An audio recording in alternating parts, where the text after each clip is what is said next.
So we're going to get into some more technical information. If you need to stop me while we're going through this and ask me any questions, please do so.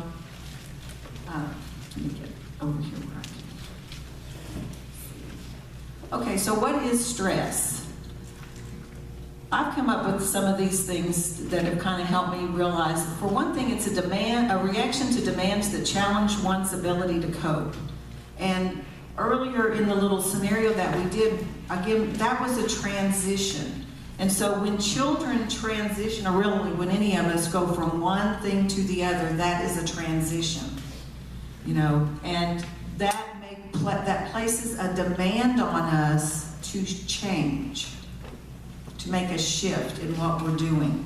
If you know, that's why sometimes it's difficult to get away from what we're doing, because we're kind of locked into it and we're needing to make a transition. So in our biology, we're having to kind of stop that and then look at doing something else. And so if we have a pretty good ability to cope, we'll do that seamlessly. But if we have any difficulties in doing that, then we're going to have a different experience. So stress initiates our autonomic nervous system to increase muscle tension, to release hormones, reduce or intensify our responses of our immune system, in an effort to bring the body back into what's been called homeostasis, so that we're kind of balanced again.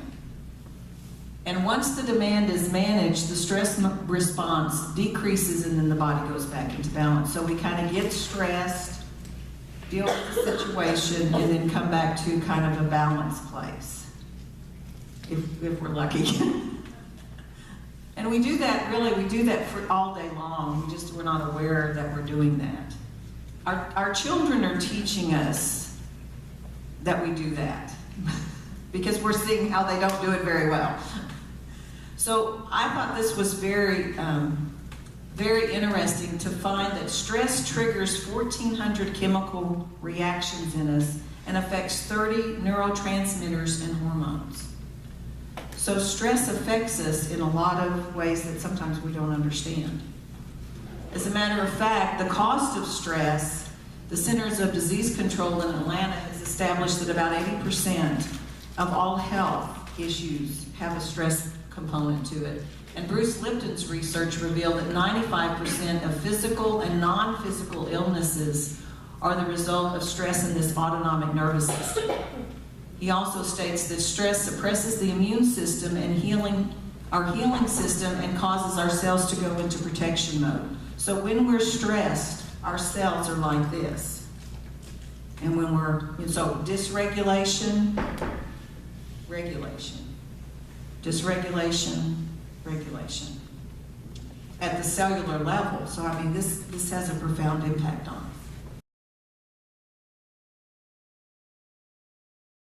Okay, so how has the world changed? Do you feel like it's more stressful or less stressful, or what? And what do you think has made it more stressful?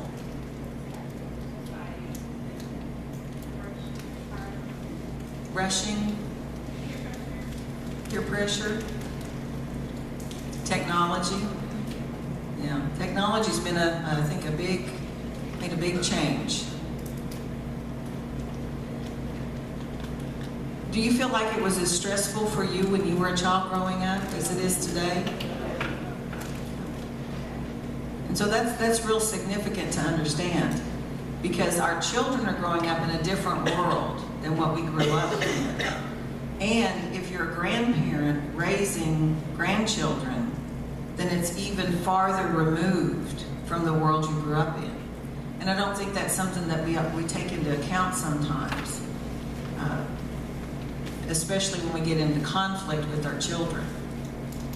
Because there's a lot of things we don't understand, but there's also a lot of things they don't understand either. So we really, need to learn from each other.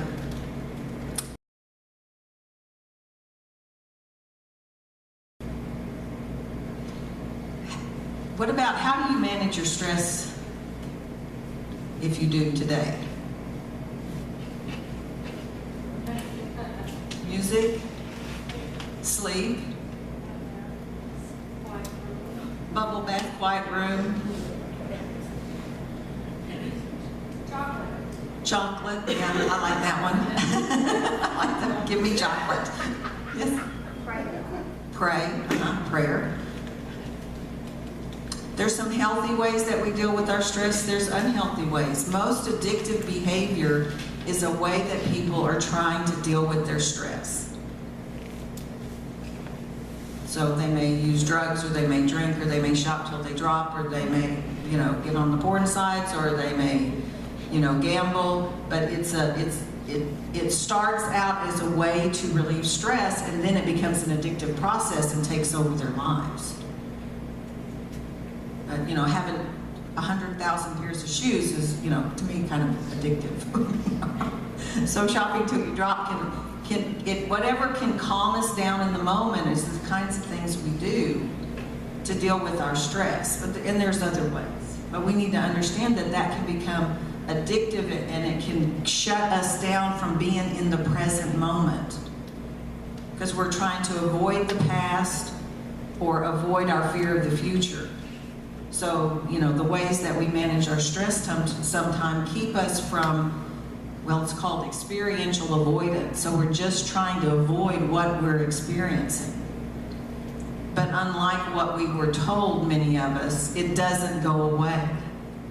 That stays stuck actually in our, actually in our cellular memory.